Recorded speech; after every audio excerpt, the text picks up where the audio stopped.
j'ai compris enfin pourquoi Dali avait fait une sculpture qui s'appelait le homard aphrodisiaque.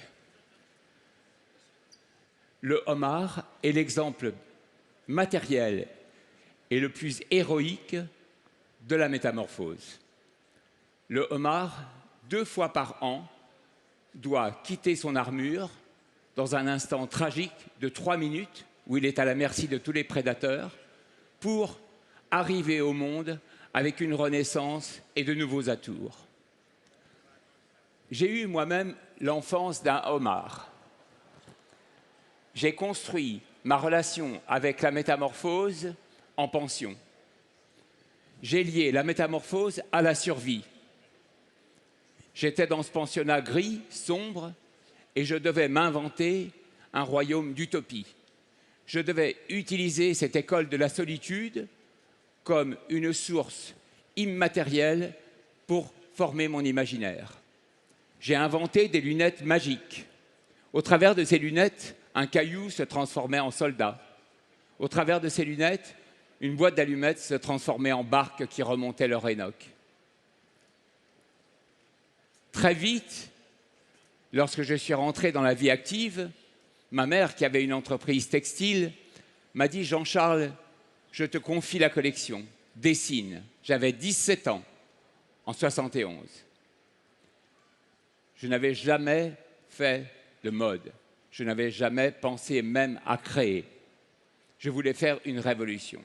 Alors je lui ai dit, faisons une métamorphose des choses en voie de disparition.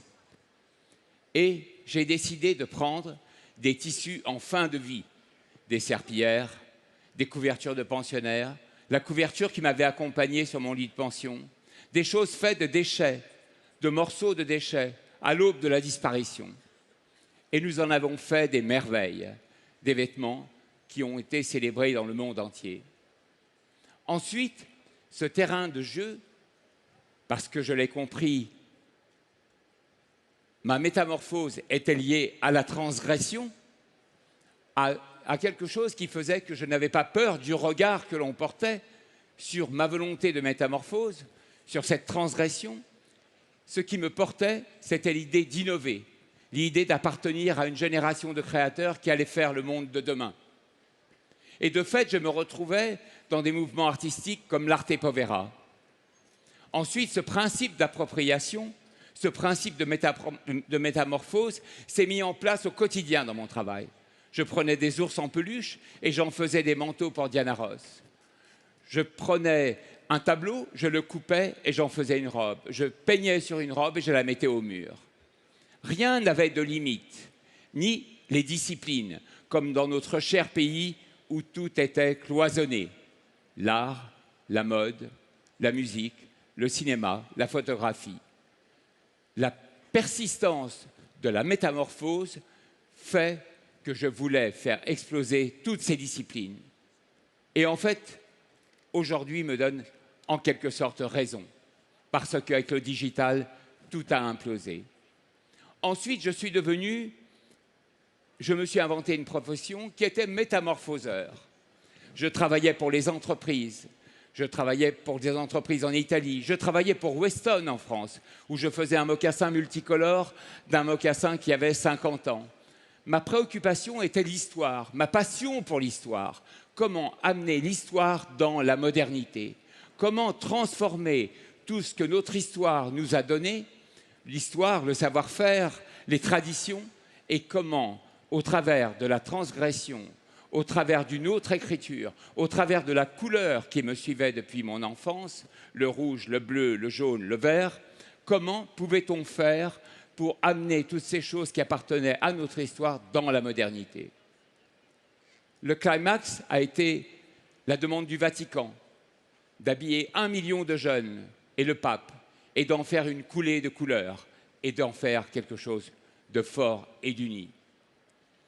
Je sors d'une aventure extraordinaire, 4 ans dans une entreprise qui est Benetton, culte de la couleur.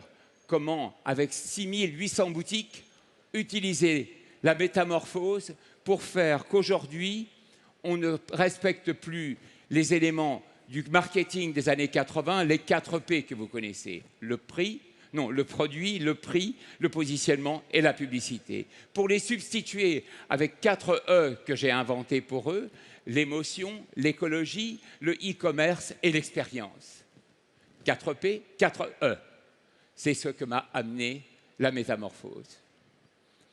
Aujourd'hui, nous sommes dans un monde où nous sommes totalement entourés de métamorphoses. Métamorphose climatique, métamorphose artistique, métamorphose sociétale. Nous avons 2 choix en fait. Nous avons le choix du surfeur, le surfeur qui va accompagner cette vague de métamorphose, qui va être là, sur sa planche, qui va l'accompagner, cette vague, et qui va en faire partie de cette révolution. Et nous avons le choix d'être sur la berge et de regarder le surfeur. Certes, il y a des peurs dans l'idée de métamorphose. Il y a les peurs de tout ce qu'il y avait avant. C'était mieux avant, la musique était mieux avant. Par exemple, dans mon principe de métamorphose, j'ai été accompagné par la musique. J'ai toujours aimé les musiques bizarres, les musiques d'anticipation. Je n'étais jamais réconforté par les musiques de mon enfance, les musiques où je dansais, où j'apprenais les gestes. Non, ce que j'aimais, c'était les musiques qui me troublaient. Et j'insiste sur ce mot de trouble, parce que, en fait, la métamorphose, elle nous dérange, elle nous trouble, parce que nous plongeons vers l'inconnu, nous plongeons vers une autre vie, nous plongeons vers un futur. Et là, il faut bien savoir qu'il faut emporter dans nos bagages ce qu'il y a de meilleur, notre histoire, notre ADN, nos souvenirs les plus grands, pour les transformer.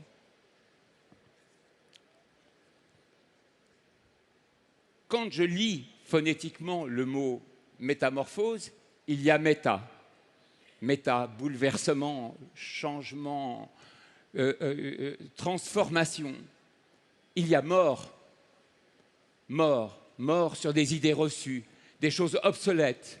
C'est difficile pour nous, en venant d'un pays comme le nôtre, de 2000 ans d'histoire, et si ce n'est plus, d'abandonner certaines idées reçues sur l'artisanat, sur comment investir des mondes comme le NFT, le métaverse. Il y a mort, des choses sur lesquelles il faut lâcher prise si l'on veut la métamorphose. Et puis enfin, il y a ose, oser. Oser, c'est quelque chose de très important. C'est quelque chose qui doit habiter notre quotidien. Aujourd'hui, je vis une autre métamorphose. Avec 7 décennies, 50 ans de carrière, j'aborde autre chose. Je me suis mis au sport il y a 5 ans. J'ai abordé une réconciliation avec mon corps. Ma vie d'artiste faisait que mon corps et moi, on n'était pas trop copains. Là, je fais du sport. Et ce sport a apporté à mon regard une autre force.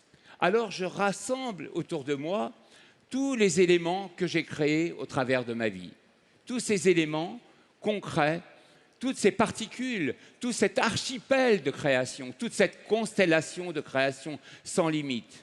Des meubles que j'ai dessinés, la mode que j'ai dessinée, l'art que je peins, l'installation que je viens de faire au Centre Pompidou, où j'ai eu la chance d'avoir 150 000 visiteurs. Je rassemble tout ça dans un espace de métamorphose que j'appelle le monde de Jean-Charles.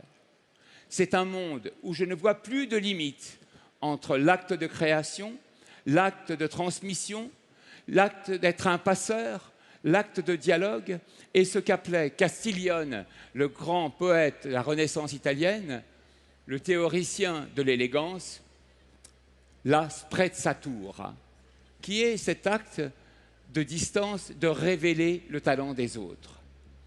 Dans la métamorphose, il y a cette journée.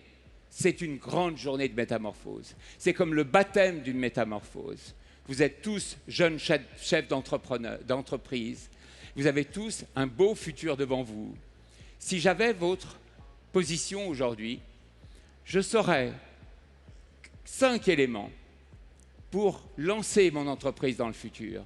L'un, c'est connaître son concept, son ADN, la force de son concept. C'est Kant qui disait « Il n'y a pas d'intuition sans concept, et il n'y a pas de concept sans intuition ».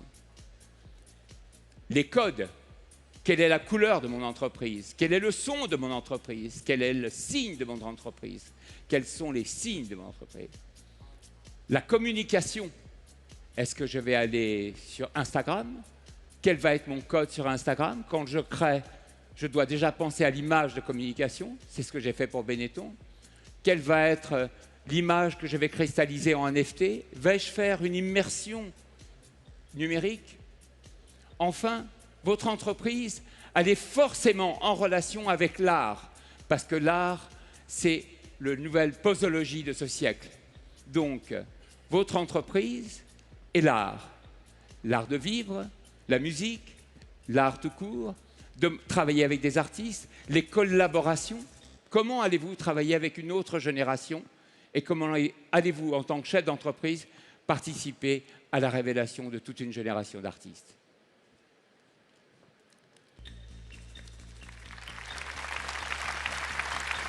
Pour finir, je dirais que vous avez une grande responsabilité.